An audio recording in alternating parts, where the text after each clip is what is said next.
Bonjour, bienvenue sur Mon Financier. La Bourse de Paris caracole sur de nouveaux plus hauts annuels dans un marché qui reste sans volume, faute d'indicateurs. Alors on a un CAC qui grappille actuellement 0,24%. On revient autour des 5225 points. Donc un marché qui continue de flirter avec ses plus hauts niveaux depuis 7 ans, janvier 2008. À noter quand même qu'on est allé tester un nouveau record sur 52 semaines à 5240 points, donc une tendance qui reste fermement haussière. En témoigne le fait que le CAC est en passe de gagner plus de 3% sur la semaine. Ça serait sa meilleure semaine depuis le 23 janvier, semaine où le marché parisien s'est envolé de pratiquement 6%. Donc on a un CAC qui poursuit finalement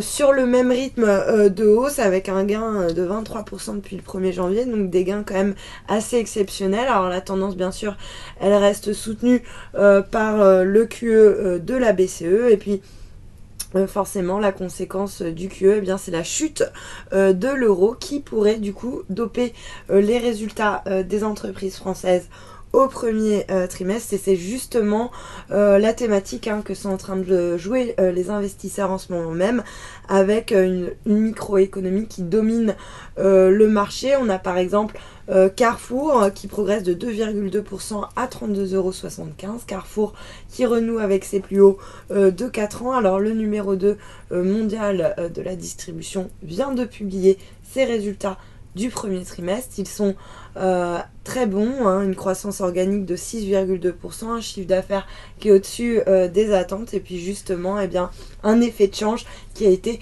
favorable pour le groupe. Donc les analystes sont en train de se dire que finalement la baisse de l'euro va doper les résultats des entreprises, qui soutient donc la tendance. On a également Suez Environnement qui grimpe de 2,5% au-dessus des 17 €, alors que l'Argentine a été condamnée à verser 405 millions de dollars pour avoir résilié en fait un contrat de gestion de l'eau de la ville de Buenos Aires. L'Argentine qui avait décidé en mars 2006 de résilier le contrat de concession qui avait été attribué à Suez pour créer à la place une nouvelle entreprise qui était contrôlée par l'État et qui gérait donc l'eau.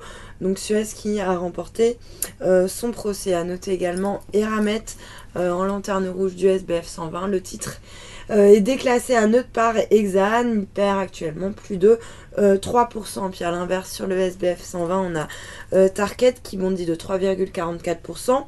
Et puis le secteur de la construction et du bâtiment plus précisément qui est mal orienté, avec Saint-Gobain qui abandonne un peu plus de 2%, alors que son PDG ne perçoit pas de signe de reprise dans le bâtiment en France. Du coup, c'est tout le secteur qui est plombé, avec par exemple Lafarge, moins 1,5%, ou encore Eiffage sur le SBF 120 qui recule de 1,3%. Et puis pour terminer avec la micro, Bolloré qui a encore acquis 2,5% du capital de Vivendi, dont il détient désormais 14,5%. Ça lui permet de conforter sa position de premier actionnaire. Les deux titres du coup s'inscrivent en nette hausse. Et puis pour terminer, sur le marché d'échange, l'euro qui recule de 0,5% par rapport au dollar. On revient autour des plus bas du mois de mars, autour des